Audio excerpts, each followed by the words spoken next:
Hey, it's Ethan here at eTrailer. Right now we're going to be taking a look at the Glacier Chain Twist Link Snow Tire Chains with cam tensioners and how they fit and how to install them on our 2021 Ford F-150. That's going to be on tire size 275/65 Make sure you check the fit guide at etrailer.com to get the right chains for your tire. Also, as per the owner's manual, we have these on the rear axle. Definitely double check that before you put chains on to make sure you're getting them on the right axle as well. But these chains are going to be sort of an in-between on aggressiveness, and we'll get into why that is. And they do also have these cam tensioners to get that initial tension down, so let's take a closer look. Chains have a ladder pattern design, which means they go straight across the tire, parallel to one another. That's going to be helpful when starting and stopping, and typically you feel that more than you would your diamond pattern chains when you're driving, which is where the twist links come into play. So you can see how they kind of twist into one another, the links. So they're not quite as high profile as a square link chain would, and they sacrifice a little bit of bite into ice and snow for that reason, but instead you do get that lower profile and less bounce when you're driving, which is why I said that they're kind of an in-between as far as aggressiveness goes.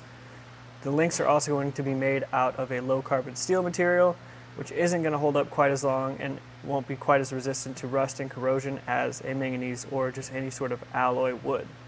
The chains also have 4 cam tensioners, which I mentioned at the very beginning. That's going to help us get a really nice snug fit, and which you'll see in the install, we really have almost no play on our chains at all. So it's really nice for that initial fit, but we still do recommend picking up one of these rubber tensioners, which we'll also talk about in the install portion, just because with the cams we do get that initial fit down, but we don't have any sort of applied tension afterwards.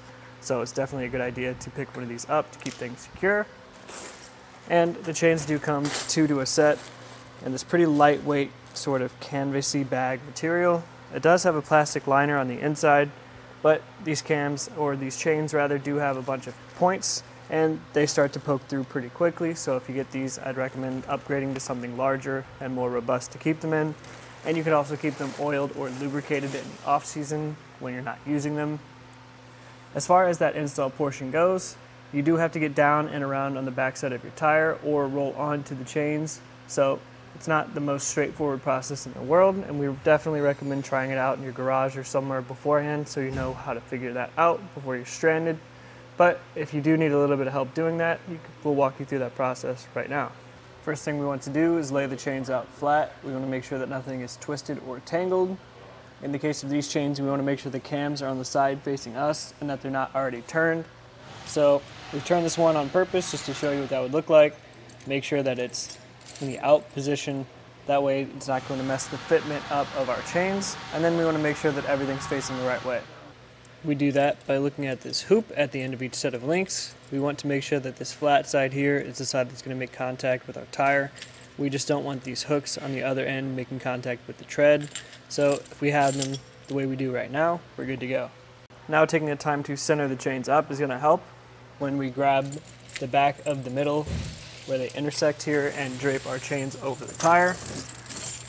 We're going to make sure that everything is even front to back and side to side. And then we're going to get everything set up so we can make our first connection on the back. On the back side, it's just a matter of fitting one of these loose links into this hook here. So in our case, I'm just going to go for the first one because we still have that front connection and then the cams to tighten up, but I can come back and adjust that if I need to. On the front side, the connection is the same process. We'll just fit one of these loose links into this hook. In our case, I'm going to go for the second, just because we do have those cams to tighten up still, and I'd rather not have that much excess if I can avoid it. So it's got just rotated around a little bit, but we'll fit it into that hook. And now we'll use this provided tool. We're just going to fit this into the cams and rotate them one at a time to get that fit really snug. So I'm just going to put that in and turn them clockwise. So that's the first one. Here's the second one. We have 2 more.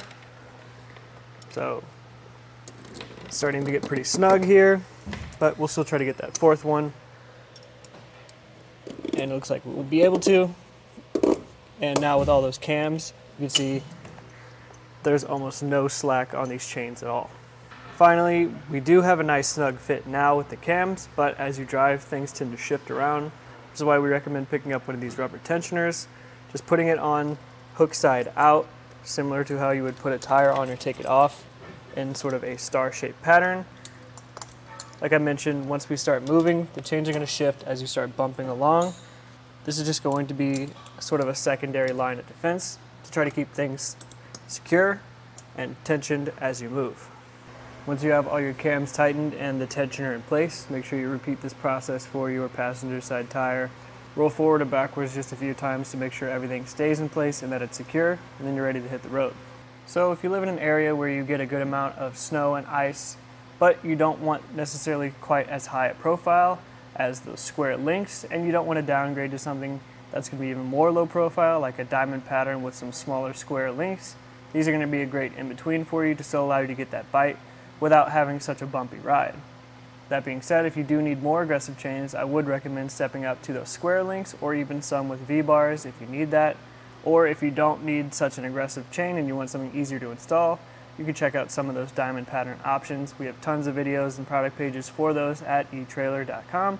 But this again was just a quick look at the Glacier Chain Twist Link snow tire chains with our cam tensioners, how to install them and how they fit on our 2021 Ford F-150.